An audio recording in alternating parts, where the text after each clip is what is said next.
What do you think? Can a minimalist make a great investor? I hope so, because I consider myself to be both a minimalist and hopefully a great investor. Let's go for a walk and talk about this. Okay, so the first thing is, what is a minimalist? And a lot of people think of minimalist as somebody that's frugal and they're doing with less. I think just the opposite. I think minimalists have more. They have more of the things that bring them joy. They have more of the things that they value, and they've been intentional about what they've chosen to have, what physical goods they've chosen to have in their lives. Okay, let's talk about what a great investor is. Is a great investor somebody that makes 50% a year? I would argue not, because any investor that can make 50% in a year can also lose 50% in a year. So what is a great investor? A great investor is somebody that knows what their goals are, and they build an investment portfolio intentionally with those goals in mind while trying to reduce as much risk and take no more risk than what they need to. So I think there's a lot of overlap there. For one, it's the word intentionality, right?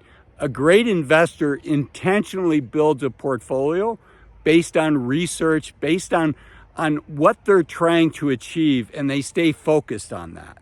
And they don't let the hot stock of the day, the hot company of the day, or the fear of the day take them off of course. They know what's important to them, and they focus on what's important to them. And it's similar with a minimalist, right? It doesn't matter what your neighbor has. It doesn't matter what your neighbor wants. It matters what you want and what brings joy to you. And if you're wondering, by the way, I'm at a baseball field here. I got started recording my videos late, and fortunately one baseball game, a neighborhood baseball game, ended early. And there's still a next door baseball game going on, so that's the background noise. Okay, so again, it's, for a great investor, it's knowing what the goals are and then having the skills and the discipline to do the research to achieve those goals, and blocking out the social pressures, the outside pressures.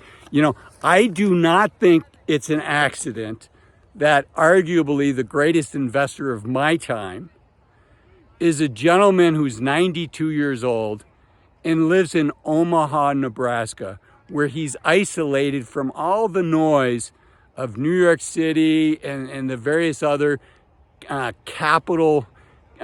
finance capitals of the world, right? He's not in New York City. He's not in Tokyo. He's not in London. He's not in San Francisco. He's in Omaha, Nebraska. And by the way, this guy lives in a very modest home, right? I mean, he's worth $100 billion. Of course, I'm talking about Warren Buffett. And Warren Buffett lives in a very modest house that he's lived in for a long time. He drives a very modest vehicle that he's owned for a long time. And he probably would not consider himself a minimalist, but given what he could own and all the junk and stuff he could have in his life, I think he is a minimalist. And what brings Warren Buffett a lot of joy, he loves what he's doing. That's the primary thing, right? And my channel often talks about thinking about when you should retire and being intentional and deliberate about that decision, right? Regular viewers hear me talk about this a lot, where if you're 60 years old, you likely have less than 1,000 weeks remaining of healthy active time. That's not a lot of time. I don't know what the actuarial tables are on a 92-year-old, which is Warren. But, let's just say he doesn't have 1,000 weeks left. But you know what? He's skipping to work every day.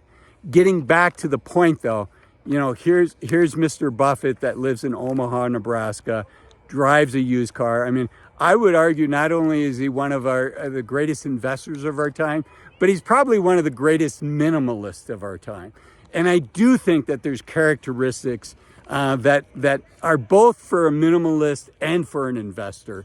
And I think that's part of what has allowed Warren Buffett to be so good is he's very intentional, not just on what he owns, but on what he consumes. What's the information that he's consuming? And so I think there's a discipline that comes from being a minimalist. I think there's a joy that comes from surrounding yourself just with the things that you value, that are important to you as opposed to what your neighbor has. I think those characteristics make a good minimalist, leads to a happier life. And also, I think, helps you be a better investor. So those are some of the core skills. And then just continuing to look at this, I probably should share with you that while Warren Buffett, most people would not call Warren a minimalist, and probably the thing that kicks him out of the running is he does like to travel by private jets. Now we have things like NetJets, which for a while he owned at least part of. But he used to have a private jet, and for many years he would say he would not invest in a company when the CEO has a private jet. But to his credit, when he got one, you know what he named that private jet? He named that private jet the indefensible. He knew he couldn't defend it.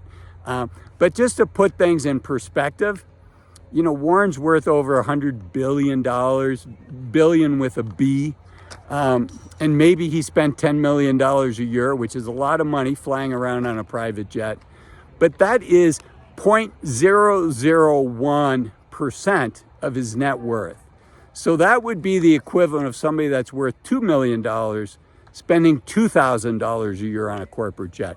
Could that person save money and not fly in a corporate jet? Yes, of course. Could that person worth $2 million save $2,000? Yes, of course.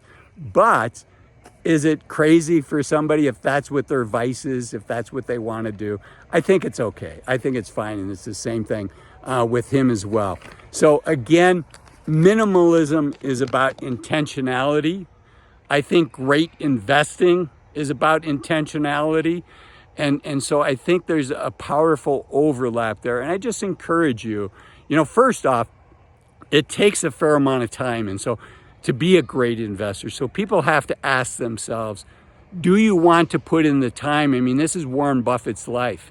Do you want to put in the time to be a great investor? It's not that you can't do it, but I think many successful people choose to spend their time doing something else that brings more joy, more value to them. And I would say that for most of us, working with a fee-only financial advisor, it's something that we can outsource. And I think for most of us, we're better served outsourcing that to a fee-only financial advisor, unless we really have a joy and are really willing to put in the time that it takes to watch our investments and to be intentional with our investments. And I want to encourage you to be intentional about the videos that you watch next. Two of them that I've researched that I think are really quite excellent are my video here that talks about the average income for a retiree, and this video down here that talks about 5 reasons to retire as soon as you can. And leave me a comment. What do you think? Did the baseball field work today? I hope it did. Bye-bye.